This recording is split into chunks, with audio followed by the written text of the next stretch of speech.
Hola, estamos en más una clase de lengua española y estructura básica. Bien, en la clase de hoy vamos a estudiar diversos asuntos, pero son asuntos más tranquilos relacionados a lengua portuguesa muchas veces. Aquí tenemos los modalizadores, los heterogenéricos. ¿Qué son heterogenéricos? Son palabras, ya pensando entonces en esta parte de la palabra, que son géneros diferentes en relación aquí a la lengua portuguesa. Heterotónicos, en relación a la lengua portuguesa, palabras que tienen la tonicidad, la sílaba tónica diferente de la lengua portuguesa. Y también heterosemánticos. Semántica está relacionado al significado de la palabra. Entonces vamos a ver que heterosemánticos es lo que ya conocemos como ¿qué? Falsos cognatos o falsos amigos. ¿Por qué son falsos amigos? Porque nos engañan. Pensamos que tienen un significado, pero tienen otro significado. Bien. Vamos a saber también algunos tipos textuales y la diferenciación entre hechos u opiniones. ¿De acuerdo? Vamos a ver. Vamos a empezar hablando de los modalizadores. ¿Qué son modalizadores? Bueno, son adverbios, son adjetivos o son frases que a lo largo de un texto, que durante este texto van a conectar enunciados y van a dejar entrever, esto es importante, el punto de vista del emisor, el punto de vista de aquel que está emitiendo el mensaje, ¿bien? De aquel que está hablando o que está escribiendo un texto. Entonces los modalizadores son palabritas que van a dejar que el interlocutor entrevea el punto de vista de quien está hablando, del locutor del texto o del escritor del texto.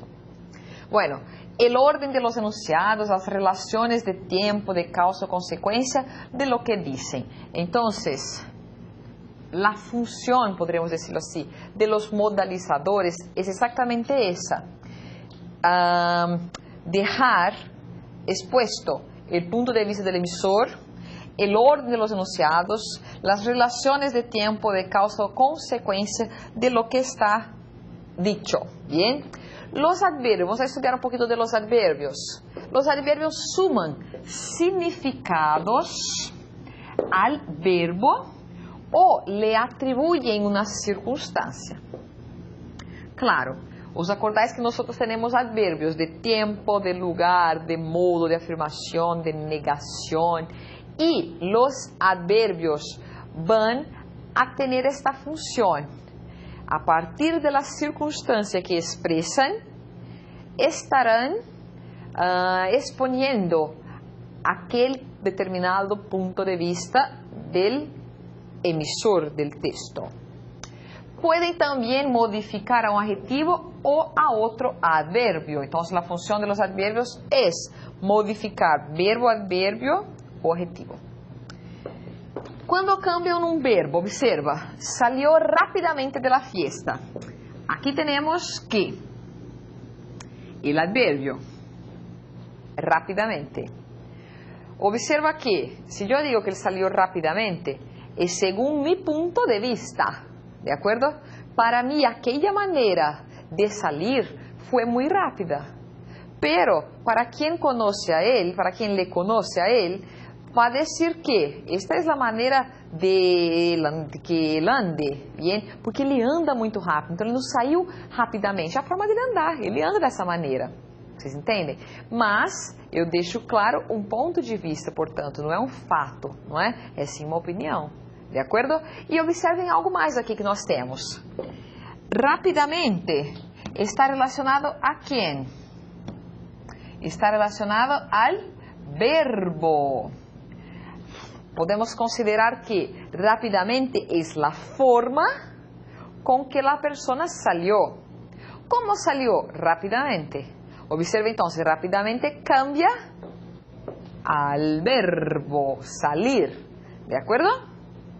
Y cuando cambia el adjetivo, Juan es un chico muy travieso, muy travieso.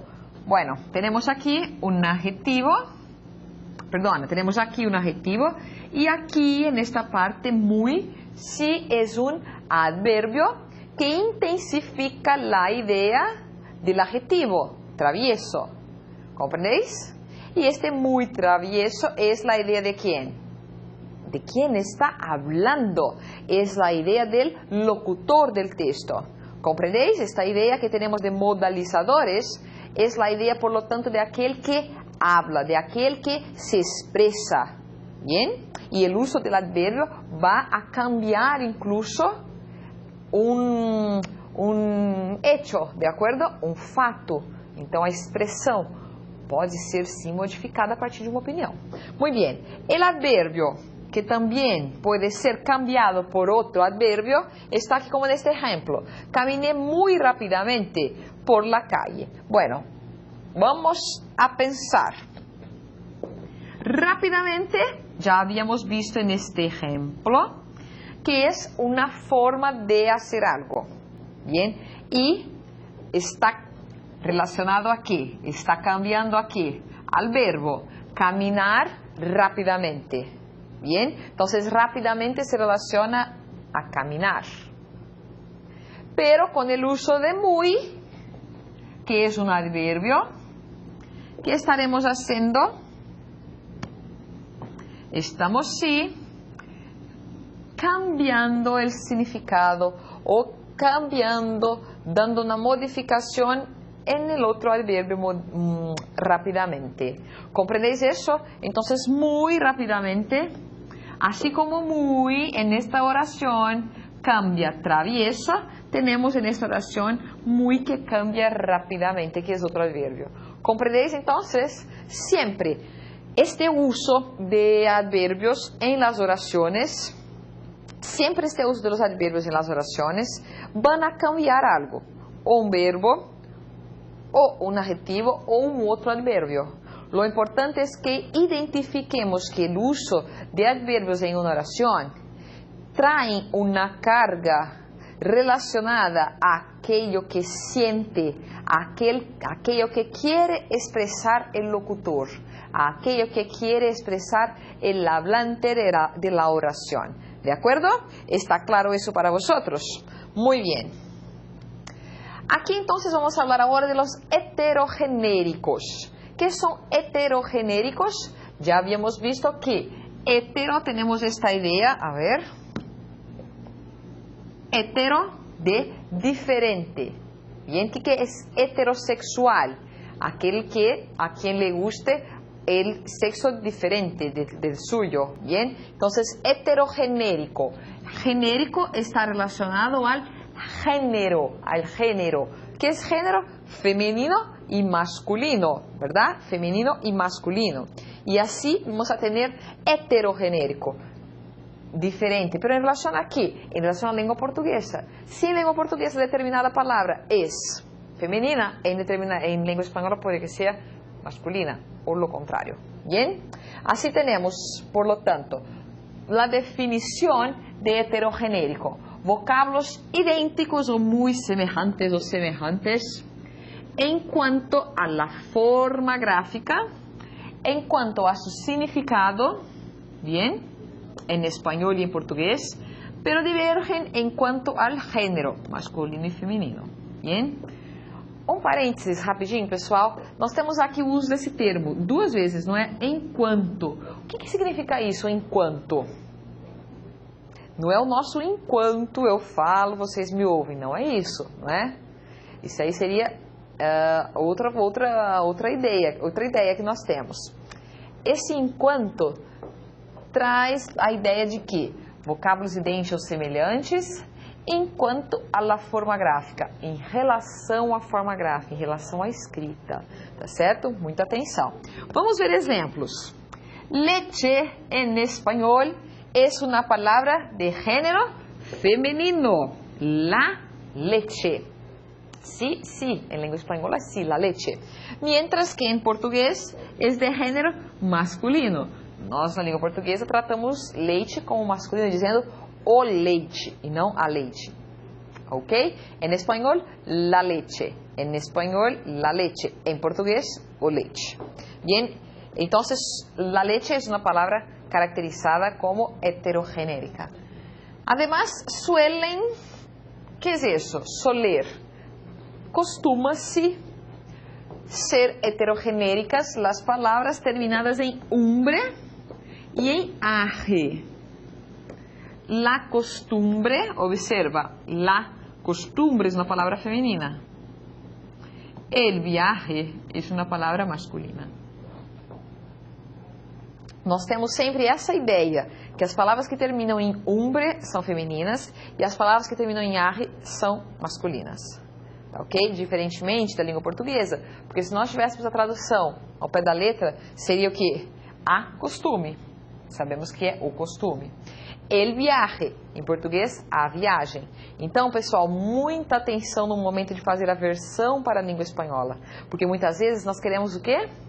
Traduzir ao pé da letra, ou fazer a versão ao pé da letra. Não é que a versão é colocar o texto em língua espanhola. Então, muita gente quer seguir ao pé da letra e daí nós dançamos, não é? Daí nós nos equivocamos, porque não podemos fazer tudo ao pé da letra, não é? Nem a versão, nem a tradução. Nós temos sim de ficar atentos às regras, às características do quê?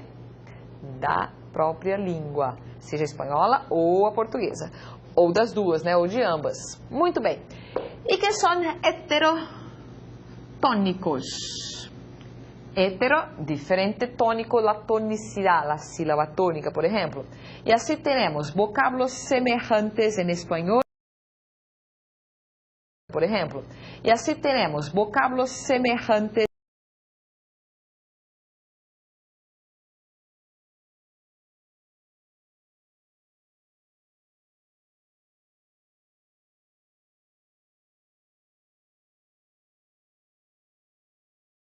por ejemplo. Y así tenemos vocablos semejantes en español y en portugués, pero que tienen la sílaba tónica distinta. Entonces, la sílaba tónica es distinta. Observo aquí algunos ejemplos. Vamos a leer algunos ejemplos. Vamos a ver. En español se lee academia. En portugués se lee academia. En español se lee alergia, en portugués se lee alergia.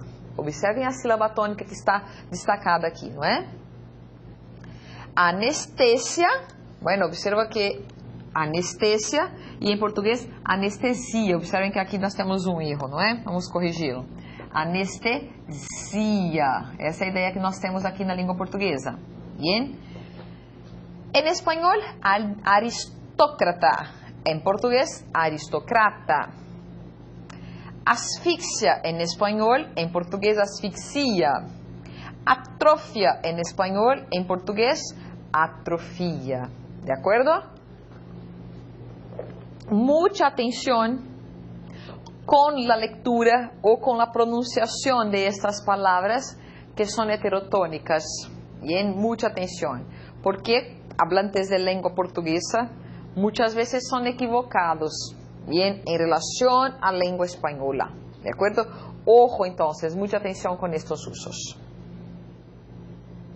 Hay una canción que os traigo para que empecemos a hablar de otra clasificación de las palabras. Esta canción se llama Flaca, de Andrés Calamaro. Vamos a escuchar solamente un fragmento, bien, pero después podéis escuchar en casa, conocer toda la canción, toda la letra, bien, y ampliar vuestro vocabulario. En este momento vamos a escuchar solamente un fragmento para que podamos empezar el asunto sobre heterosemántico, bien. Por favor, la canción.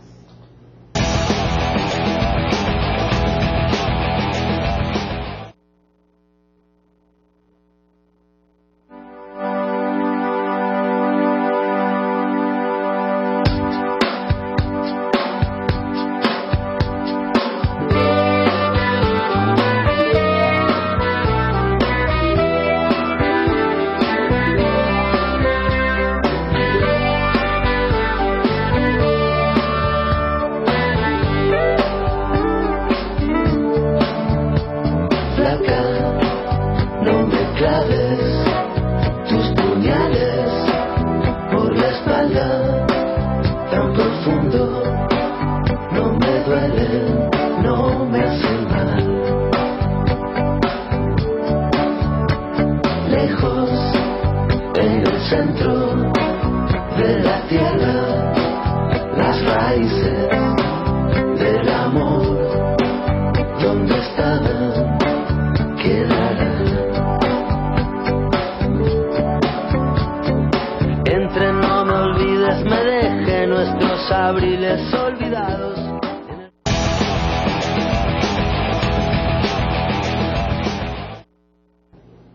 Muy bien, es un rápido fragmento de la canción, bien, para que ya conocéis y después podéis estudiarla con calma, bien. Flaca. Se nós ouvíssemos essa palavra no primeiro momento, nós poderíamos traduzi-la como o quê? Fraca, não é? Realmente nós temos essa relação.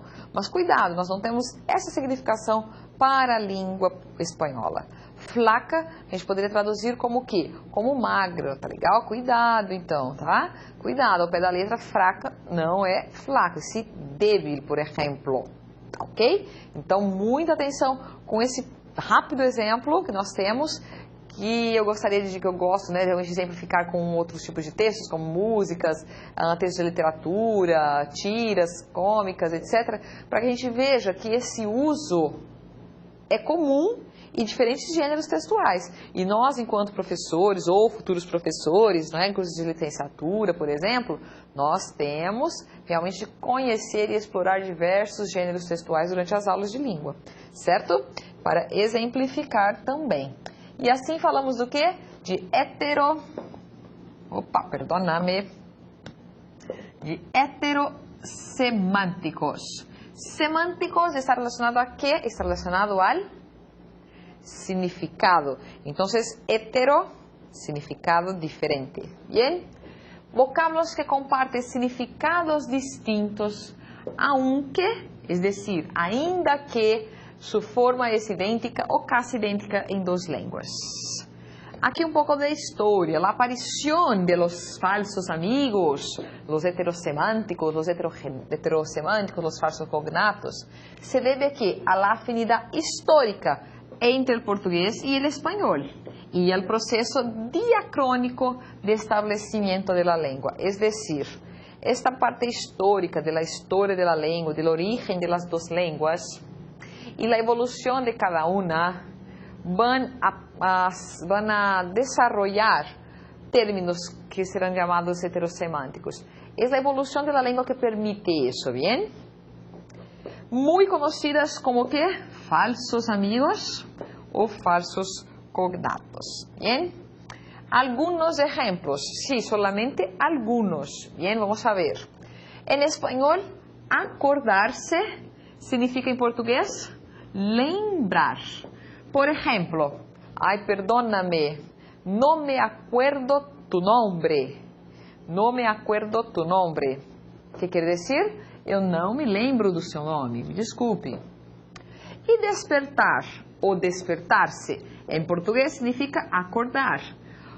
Hoy me he despertado a las 6 de la mañana.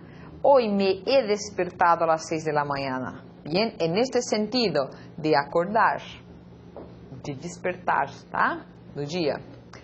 Azar, la palabra azar en español no significa azar na língua portuguesa. Que significa acaso, destino. Bien? Y cuando quiero decir mala suerte, sí debe ser traducido como azar na língua portuguesa. ¿De acuerdo? Bueno, voy a pensar, pobre, mi perro tiene mucha mala suerte. Mi animalito tiene mucha mala suerte. Siempre se hierre cuando está de broma. No sé, ¿bien? Siempre se hierre. Entonces tiene mala suerte. Ah, bueno, al azar conocí, reencontré a unos amigos. Bien, al azar. En esta idea de que, por acaso, reencontré a algunos amigos. ¿De acuerdo? Mucha atención con estos falsos amigos. Otros falsos amigos que nosotros tenemos. Aceite, aceite, bien, que em língua portuguesa será o óleo. Óleo en lengua española también hay esta palabra, pero solamente usado para qué? Para sacramentos o para pintura. Por ejemplo, para el bautismo, en el bautismo sí se usa óleo. Engrasado en lengua española não significa engraçado na língua portuguesa. Significa o quê? Engraxado, engordurado. Por quê? Nós temos em espanhol a palavra graça. Graça significa o quê? Gordura. De acordo? Gracioso ou chistoso sim significará engraçado na língua portuguesa.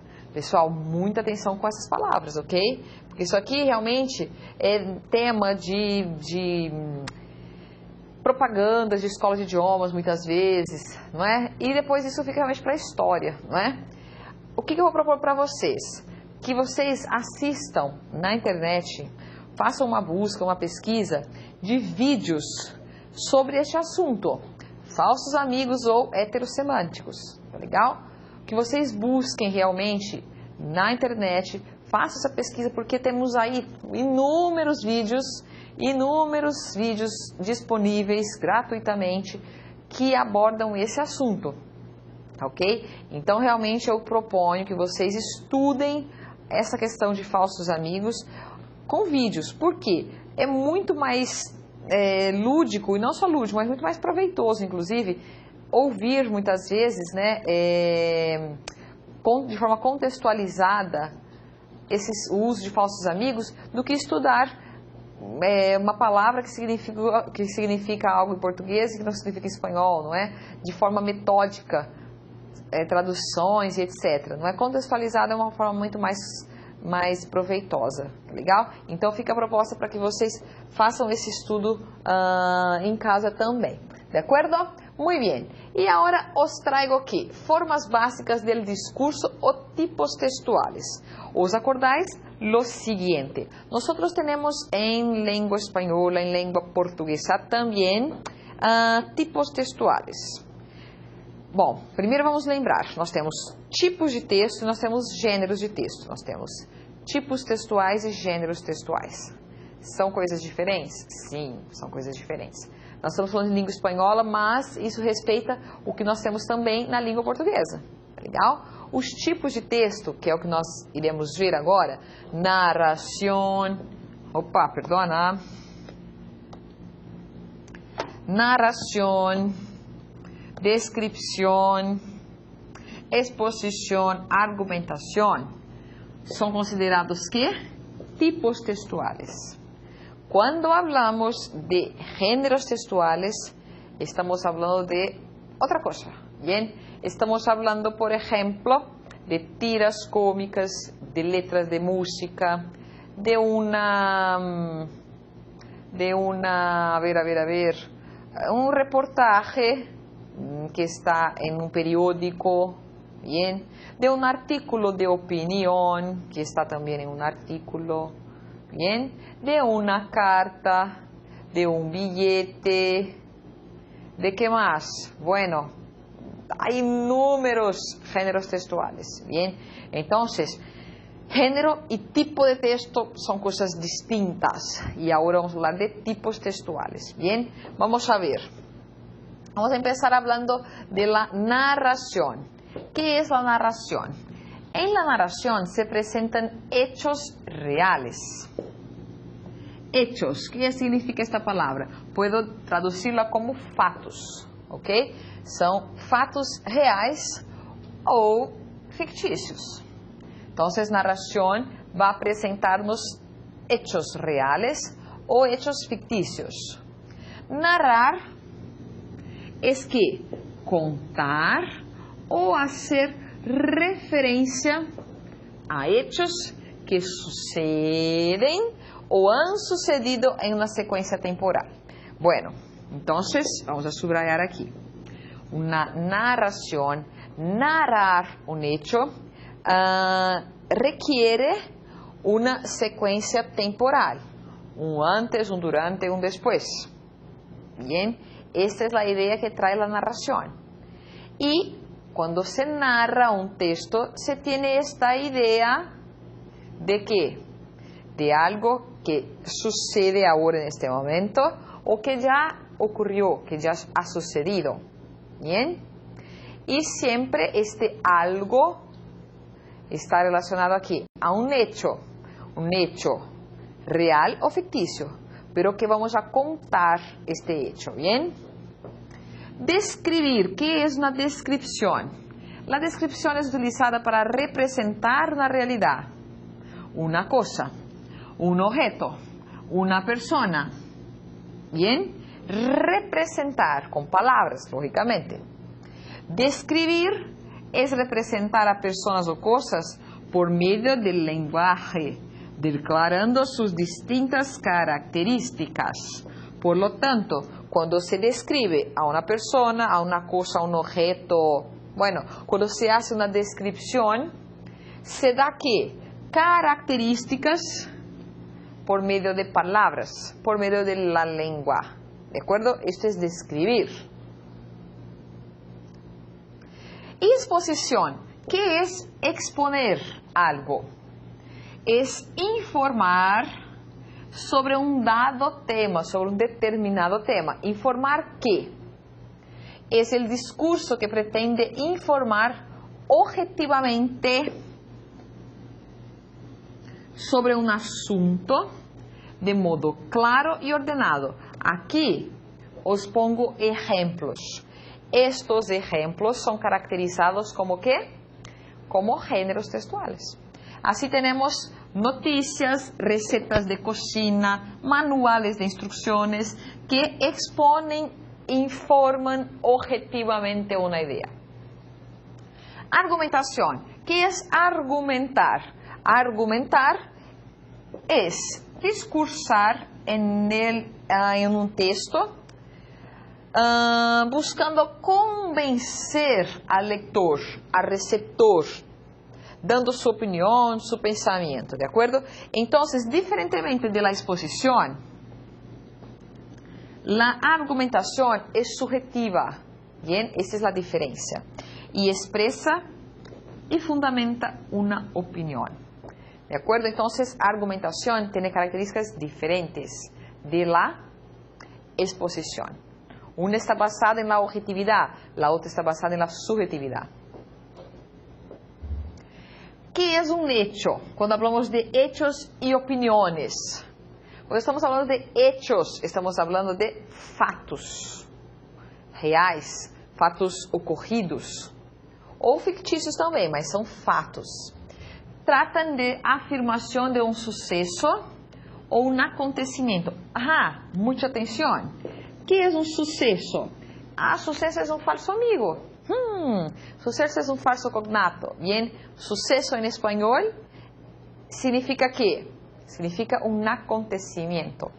Bien, entonces el hecho trata de la afirmación de un suceso o acontecimiento que puede ser constatado a través de testigos, experimentos, investigaciones y etc. Testigos pueden que sean personas que estaban presentes en determinado momento, por eso son testigos de algo, de un hecho. ¿Bien? Y tenemos aquí un ejemplo de un hecho. ¿Bien? La Agencia Estatal de Meteorología, AEMET, prevé para hoy, miércoles, una jornada con predominio de cielos poco nublados o despejados, con algunos intervalos de nubes medias y altas en el noroeste de la península. Muy bien, eso es un ejemplo de un hecho. Diferentemente del mismo texto que vamos a ver como una opinión. Opinión trata aquí de la apreciación, de la valoración o punto de vista personal que el emisor presenta, punto de vista personal del emisor, bien, que el emisor presenta sobre los asuntos o contenidos de su discurso. Entonces la opinión está rellena de aquello que cree el emisor. Observe el mismo ejemplo. Infelizmente, la Agencia Estatal de Meteorología, AEMET prevé para hoy, miércoles, una jornada con predominio de cielos poco nublados o despejados. Observa con el uso de este adverbio, el emisor va a modalizar su texto y va a hacer ¿qué? Va a dejar como una opinión expresa. Entonces, mucha atención, porque los modalizadores hacen este papel también de expresar una opinión. ¿De acuerdo? Aquí las referencias para vuestros estudios. Hasta luego.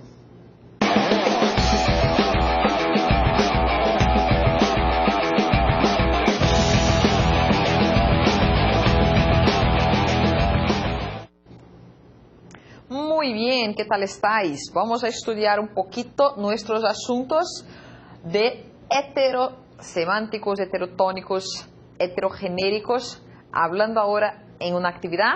Observa que tenemos aquí que señalar la sílaba tónica de las palabras que siguen. Entonces, si vamos a señalar la sílaba tónica, ¿estamos hablando de qué? Estamos hablando de heterotónicos. Bien, este es el asunto que tratábamos anteriormente. Por lo tanto, tenemos que indicar sílaba tónica, sabemos que es la sílaba fuerte. A partir de la sílaba tónica, que fue asunto de clases también anteriores, nosotros tenemos incluso reglas de acentuación, ¿os acordáis? Mucha atención entonces también, porque las sílabas tónicas nos dicen mucho sobre la lengua, ¿verdad? Sobre las reglas que tiene una lengua. Por ejemplo, relacionado a la acentuación. Y este asunto que tenemos aquí, ¿en relación a qué?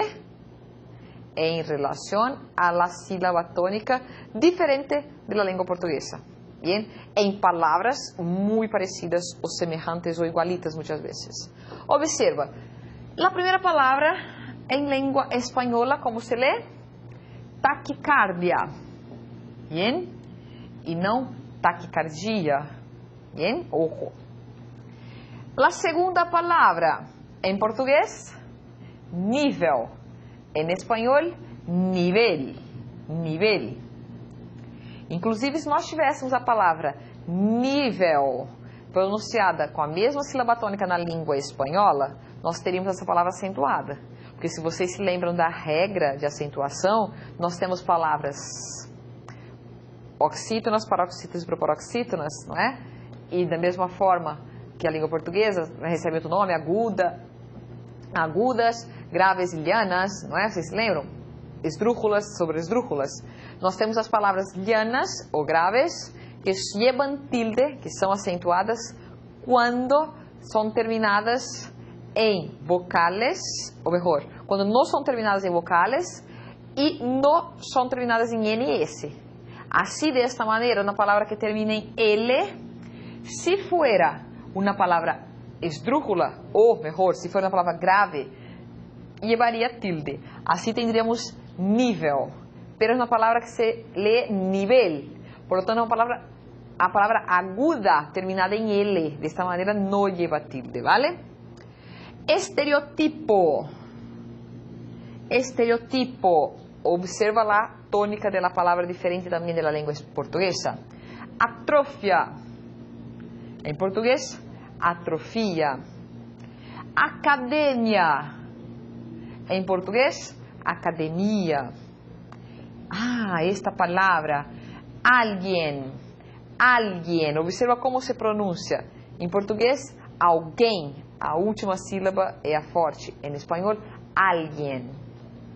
Nostalgia. Em português, nostalgia. Em espanhol, nostalgia. Ortopedia. Em português, ortopedia. Oxígeno. Diferente de português, oxigênio. A palavra oxígeno lleva tilde. Vocês se lembram? É acentuada. Por que ela é acentuada? Porque nós temos uma palavra, vamos lá. Opa, perdona. Nós temos aqui uma palavra última, penúltima, antepenúltima. Uma palavra esdrújula. E sabemos que todas as palavras esdrújulas llevan tilde. Bien? Todas as palavras paroxítonas são acentuadas. Esdrújulas e sobreesdrújulas. Sobreesdrújulas não há em língua portuguesa, ¿os acordáis? Também há a palavra fisioterapia. Fisioterapia. En español, fisioterapia, en portugués fisioterapia. Bien, observa entonces una coincidencia entre algunas palabras. Bueno, coincidencia no, pero es una característica. Taquicardia, atrofia, academia, nostalgia, ortopedia, fisioterapia. Observa que estas palabras que terminan en ia, bien, y no llevan tilde, son palabras llanas y heterotónicas, claro. Diferentemente, si llevara tilde en la i, serían leídas de la manera como en portugués. ¿De acuerdo? Ojo entonces. Buenos estudios.